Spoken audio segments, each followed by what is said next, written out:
Hi pals, John here with the Lens Power, and today we're going to talk you through this simple YouTube style lighting setup.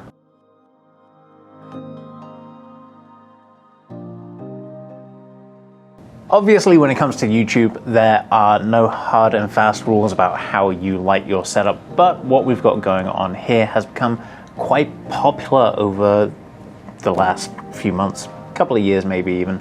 So we figured we'd take the time today in this video to show you how it is done. So let's get into it.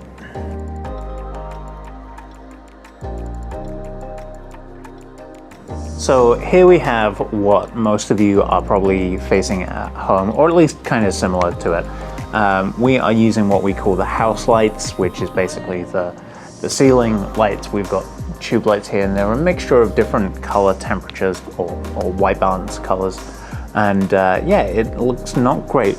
They're bright enough for the human eye, but not really bright enough for a camera, so we had to jack up some of our settings just to make sure that I'm still correctly exposed. So the first thing we're actually going to do is we're going to cut the house lights, and so there we go. Now it's pretty much dark in here. So the next thing to do is to place a key light, sometimes also known as a main light, depending on what you prefer. We are going to be using the Aputure 300D Mark II. We've got it with the Light Dome 2 with a couple of bits of diffusion plus a grid on there. Now the grid really helps sort of confine where the light goes, and it's over here. It's off sort of 45 degrees to my left. Actually, it's probably about 50 degrees to my left. So we're going to kick that on right now. So we've got it aimed right about here, just a little bit in front of me, so that it is, it's just creating this nice light in front of me. So if I happen to be doing anything with any sort of products, anything with my hands, those are still lit up. And it's probably not looking too great right now because everything is likely to be overexposed because we had to adjust our settings for the house light. So we're going to bring our settings back down right now, and things should be looking better already.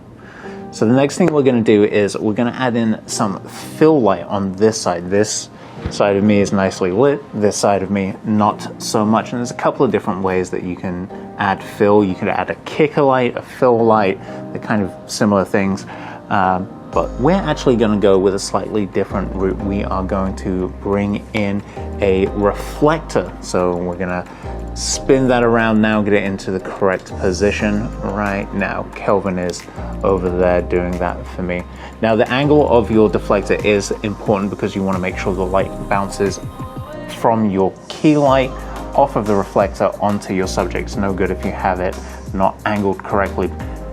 As I said earlier, you could choose to use another light to do this.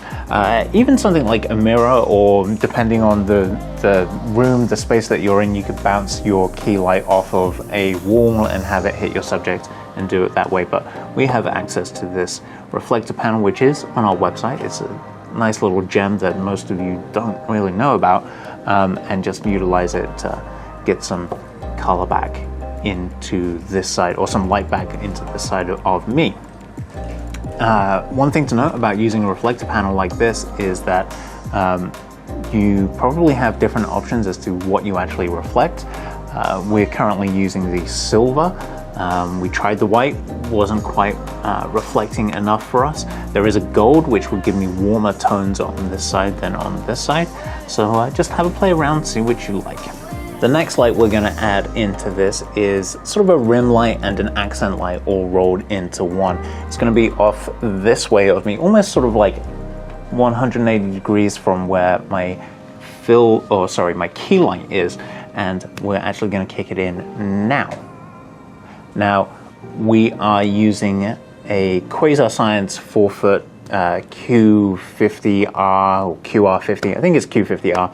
It's a rainbow light. It's a full RGB light, so you can pretty much dial in whatever color you want.